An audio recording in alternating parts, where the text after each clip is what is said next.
Sharon.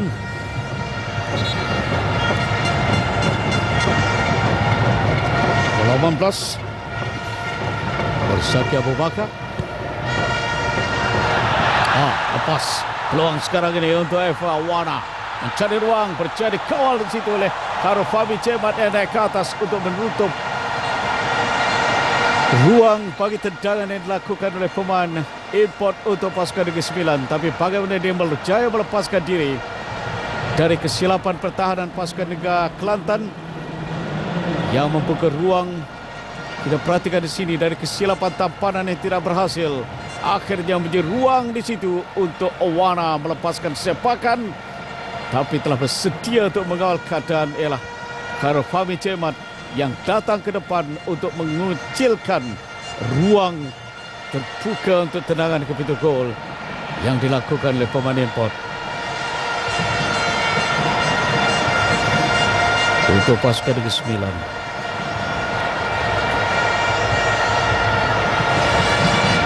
Pemain import dari Cameroon yang berusia 28 tahun. Kita telah menyatakan sesuatu kepada Indra Putra dan ketua pasukan Syakir Syarif.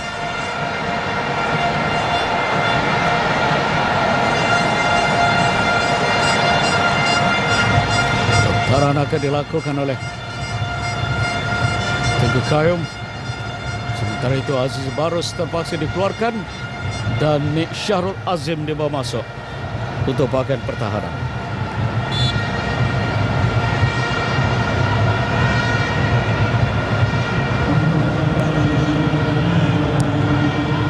Kayum ke tengah. Peluang dan tendangan. Yang berjaya dilakukan Syahrul Ain dan kemudian Eva gagal untuk menyudahkan jempol di situ. Ia bermula dari first timer yang dilakukan oleh Syahrul Ain pada peringkat awal.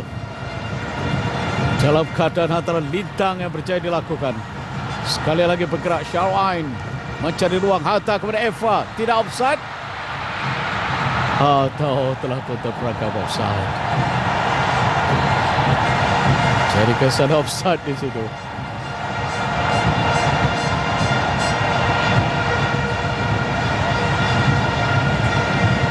Itu gol Kelantan terus diasak.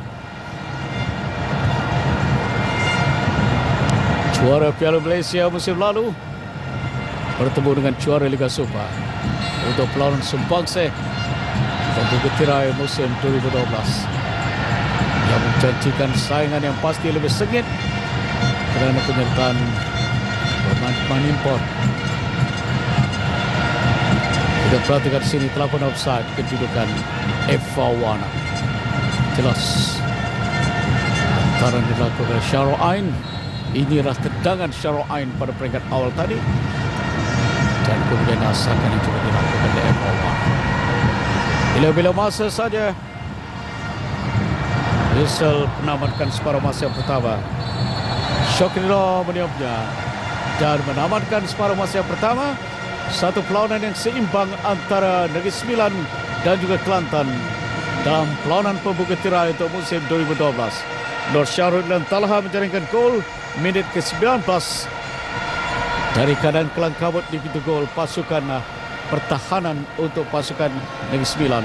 Tetapi kemudiannya Eva Awana dengan satu tendangan yang menarik untuk menjadikan kedudukan 1-1. Berehat kembali semula bersama Hafizal sebelum kita kembali ke Stadium Nasional pada masa kedua Kelantan Negeri Sembilan.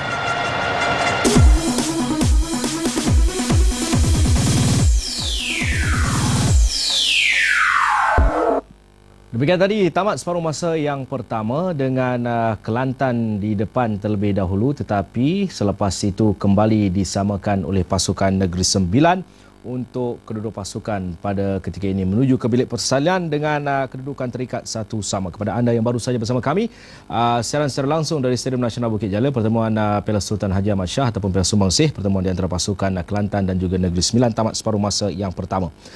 Kelantan 4-3-3, formasi yang meletakkan kekuatan di bahagian depan dan juga tunjangnya di bahagian tengah, menampakkan bahawa mereka hadir dengan sesuatu yang meninggalkan impak yang cukup berkesan dalam separuh masa yang pertama tadi di awal saingan. Jika kita imbas pada separuh masa yang pertama dengan simple football ditunjukkan oleh pengendali Butler bersama dengan anak-anak buahnya.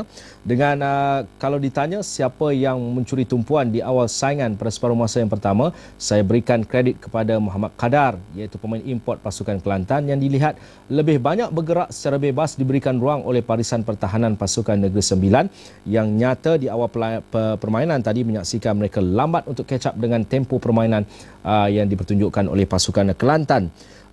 Qadar, berbalik kepada Qadar, dia hadir di tepi dan juga di tengah.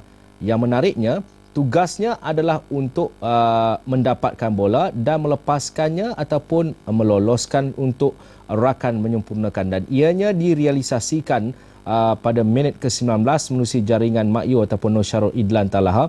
Gandengan 1-2 yang cukup baik ditunjukkan oleh kedua-dua pemain ini menghasilkan jaringan yang pertama. Kita pergi dari peringkat ke peringkat untuk pasukan Kelantan.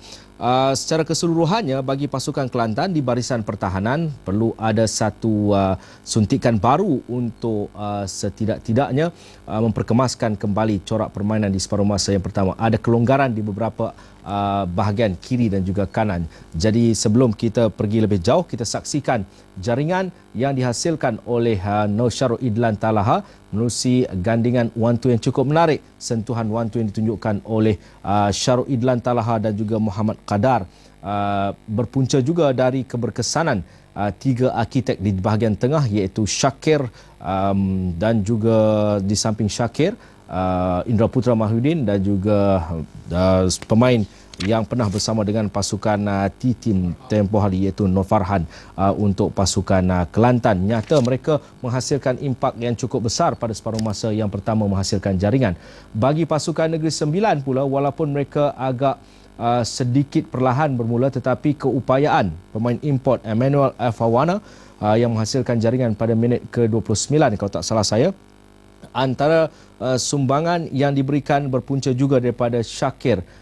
Ledakan yang dihasilkan walaupun membias sebenarnya, tetapi keupayaan pemain ini menghasilkan jaringan yang saya rasa berada dalam kedudukan yang sedikit sukar kerana di depannya ada tiga pemain pertahanan, tetapi ia mampu dimanfaatkan oleh pemain import dari Negeri Sembilan itu untuk menyamakan kedudukan. Bagi pasukan Kelantan, untuk barisan pertahanan dilihat pada separuh masa yang pertama tadi, Subra agak bekerja keras, tetapi tumpuan sebenarnya seperti yang saya katakan di bahagian tengah, di mana Shakir berperanan cukup baik selaku kapten, selaku general di bahagian tengah, tidak perlu memegang bola yang lama. Itu yang dilakukan oleh Shakir dengan melepaskan ataupun rilis lebih awal untuk rakan-rakan bergerak dengan lebih efektif. Dan 15 minit terakhir pada separuh masa yang pertama menampakkan juga bagaimana pasukan Kelantan ditekan selepas jaringan dihasilkan oleh Emmanuel Afawana pada minit ke-29.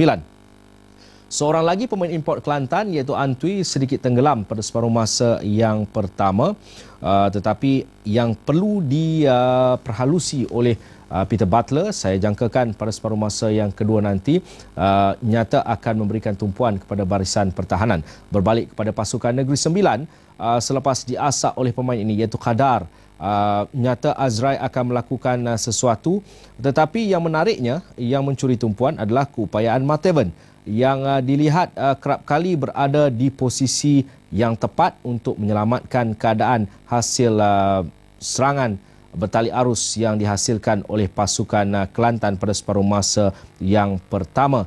Koman dari general mereka untuk kapten pasukan, iaitu Nur Hafiz Zamani Misbah juga ada peningkatan walaupun kadang-kala melakukan beberapa kesilapan mudah, khususnya dari segi hantaran. Terlalu lama memegang bola mengakibatkan ia dihidu oleh pasukan lawan untuk memberikan gambaran bahawa barisan pertahanan juga perlu melakukan banyak kerja sebenarnya pada separuh masa kedua untuk mengelak daripada melakukan kesilapan-kesilapan mudah.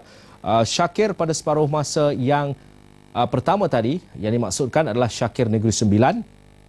Dia lebih banyak terpaksa turun ke bawah untuk menanti bola daripada rakan-rakan kerana di bahagian tengah menampakkan bahawa Rashid Mahmud selaku pemain yang diletakkan tugas untuk mengemudi bahagian tengah bersama dengan Halim Zainal sedikit defensif mengakibatkan Shakir terpaksa kadang-kala berada di belakang Emmanuel Fawana untuk separuh masa yang pertama tadi. Nyata juga Shakir juga memainkan peranan dalam gerakan ini yang saya maksudkan, walaupun Shakir berada di posisi yang terbaik untuk menghasilkan sesuatu, tetapi tindakan bijak dari Emmanuel Fawana pada minit ke-29 berjaya menyamakan kedudukan untuk pasukan Negeri Sembilan separuh masa yang pertama tadi. Walaupun penyokong-penyokong dimaklumkan oleh wartawan sukan RTM Ku Muhammad Lufti sebentar tadi kepada saya, tidaklah seramai yang dijangkakan pada perlawanan-perlawanan sebelum ini. Ia mungkin juga perlawanan pembukaan untuk saingan Liga Malaysia. Baik, seketika saya jenguk di Facebook kerana perang Facebook di antara penyokong-penyokong Kelantan dan juga penyokong Negeri Sembilan semakin menarik. Yang saya sempat baca, Amir, terima kasih 3 kali. Faizal Yahya, Gomo, sokongan dari jauh. Fazilah Aswani, terima kasih. Zafri Azhari Hashim, harap Negeri Sembilan menang 2-0. Ini tak mungkin lah kot sebab dah satu sama. Amir, Parok. Zulhisham Yaakob, Heron, Azhaha, Hobin, Jang Hobin, Gomo, Kelantan Gomo. Kita tengok siapa yang Hobin, siapa pula yang kena Gomo. Insan biasa, Hobin, Kelantan Hobin. Dah terbalik ni. Syah Ahmad, tengah tunggu live. Dan juga banyak lagi komen-komen yang diberikan mengenai perlawanan pada malam ini. Tidak ketinggalan, yang menariknya salah seorang penonton di RTM terpaksa sedih seketika kerana elektrik tak ada pula. Aduh, tak adalah malam esok ke malam ni juga tak ada elektrik, daripada Muhammad Izham. Okey, itu antara komen-komen. Nizam Hassan, tanpa syukur Negeri Sembilan hampir hancur. Itulah antara sebahagian komen-komen di Facebook. Permulaan yang menarik sebenarnya yang saya jangkakan untuk permulaan Liga ini yang cukup baik. Itu komen daripada Asri Zakaria dan juga Hidayat Atras atas kertas mungkin Kelantan, tapi Negeri Sembilan mungkin ada kejutan. Itu antara komen-komen yang menarik. Jadi kita akan berehat seketika. Anda nak pergi mana, pergilah. Tapi selepas ini kembali semula di depan kaca televisyen, pastinya saluran di TV1, di RTM untuk mengikuti debaran separuh masa yang kedua. Kita berehat seketika, kita kembali selepas ini.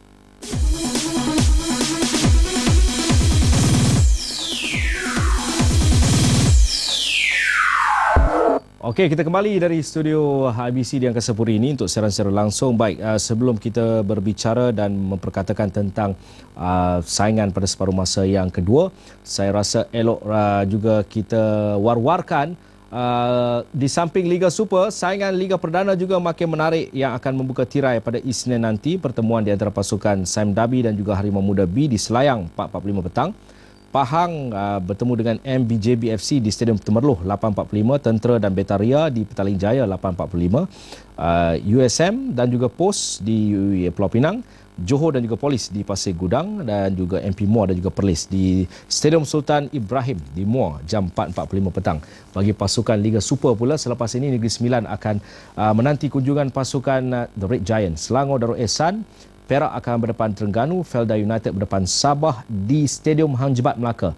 Mereka akan bermain di waktu petang pada jam 4.45 di Stadium Hang Jebat. Felda United berdepan dengan Sabah. Sarawak dan juga Kuala Lumpur di Kuching.